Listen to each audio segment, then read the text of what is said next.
Hello friends welcome कर YouTube channel को जय जगन्नाथ नमस्कार। तो आज सावित्री रे आम कौन पणा बनाऊँ चलते आपण सहित सेयार करूँ वीडियो को लास्ट पर्यटन देखु आम चैनल को सब्सक्राइब करूँ वीडियो भल लगे लाइक शेयर कमेंट करूँ थैंक यू। तो आम भी सासु बो बस पड़लु तो स्टार्ट करवा।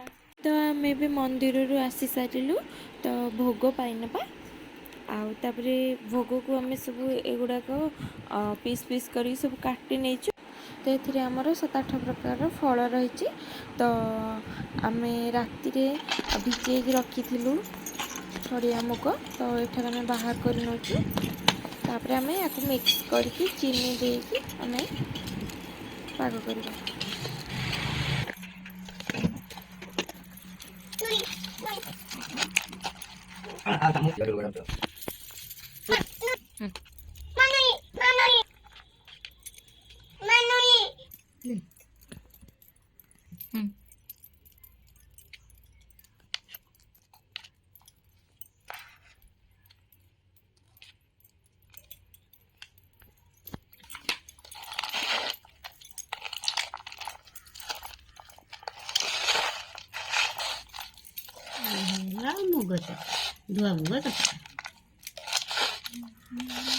एबे हमर धुआ मुग चकटा रेडी हो गला। तो आम ए सागु पणा स्टार्ट करवा केमती बनेबा। तो सकाल सकाल आम साग को भिजे रखी पानी देकी तो ए रेडी हो जाइए। तो ये अल्प किसी चीनी देदबा ताको मिक्स करदे भल भाव। तो आम रखि नड़िया आउ कदली को मिक्स करके भल के चकट दबा।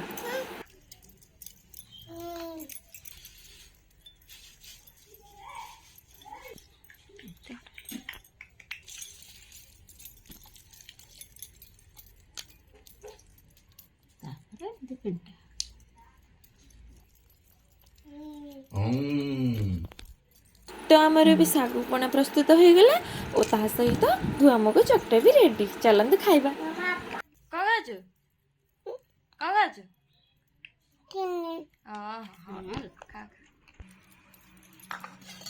तो या घरे प्रस्तुत करवा तो बहुत सहज।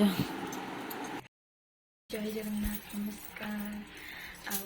आज का सावित्री आम दिज सजबाज किपर लगुच ये तो मो शाशु आप जानते।